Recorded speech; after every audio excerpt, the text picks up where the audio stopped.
نبی پاک صلی اللہ علیہ وسلم نے فرمایا مسلمان ایک جسد واحد کی طرح، ایک جسم کی طرح، ایک حصہ تکلیف میں ہو تو دوسرا اس کی درد محسوس کرتا ہے۔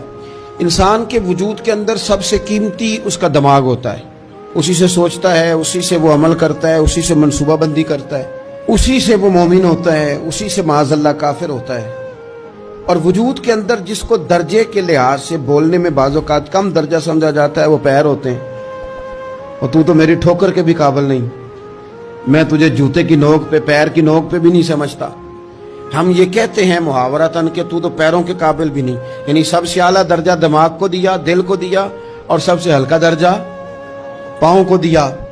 لیکن مجھے بتلائیے گا، اگر کبھی پاؤں کی سب سے چھوٹی انگلی، چھنگلیا، چیچی، اس میں اگر کبھی زخم لگ جائے تو جسم کا سب سے اعلیٰ حصہ دماغ ہے، دماغ نے کبھی یہ کہا ہے کہ چھوڑو یہ تو سب سے نچلا درجہ ہے، نہیں جانا ڈاکٹر کے پاس، اتنا ٹائم کہاں ہے، رہنے دو، چھوٹی سی تو انگلی ہے، خیر ہے؟ ایسا کبھی ہوا ہے؟ دماغ فوراً کہتا ہے کہ باقی کام بعد میں کریں گے، پہلے ڈاکٹر کا پتہ کرو، اس کو مرہم پٹی کراؤ، کیونکہ اسے پتہ ہے کہ اگر یہاں درد رہی تو باقی جسم میں بھی درد رہے گی۔ اور یہ بھی پتہ ہے دماغ کو کہ اگر میں نے یہاں علاج نہ کرایا انگلی کا تو کہیں پیر بھی سارا زخمی نہ ہو جائے، اور اگر پیر کا علاج نہ کرایا تو ٹانگیں اور باقی وجود تک بھی زخم نہ آ جائے۔